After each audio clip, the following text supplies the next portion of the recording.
We are celebrating the transfiguration of Christ there in the mountain of Mount Tabor.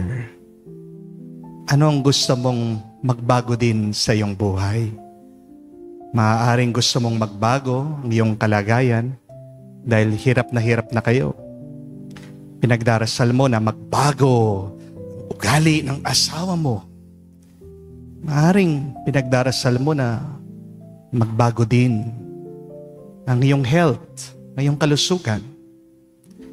Mga kapatid, isa lang makakatulong sa iyo sa pagbabago. Walang iba kung hindi ang Panginoon.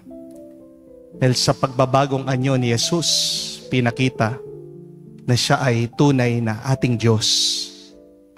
Siyang pangalawang katauhan sa Diyos sa Santatlo.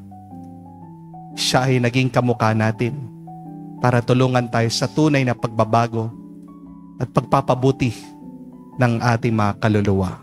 Mga kapatid, tandaan po natin na walang nakakarating sa tuktok ng bundok na aksidente lamang. Kung gusto mong umangat, kung gusto mong makarating sa taas, kailangan paunti-unti ikaw ay umakyat.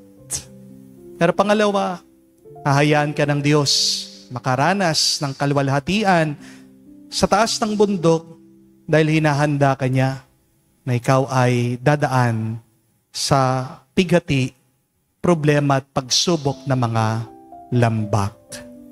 When God brings you on top of the mountain, God is preparing you to face your valleys of suffering. Harinawa, mas malakas ang ating alaala sa mga tuktok ng ating mga bundok. Huwag mong hahayaan na mas malakas ang alaala ng Kalbaryo. When your memory of Mount Calvary is stronger than the memory of the mountain of transfiguration, you will be stressed. You will become unhappy. Kung gusto mo maging masaya, dagdagan mo pa. Palakasin ang alaala na kung saan nakaranas ka ng liwanag, tuwa at saya. Tayong lahat ay may magandang alaala.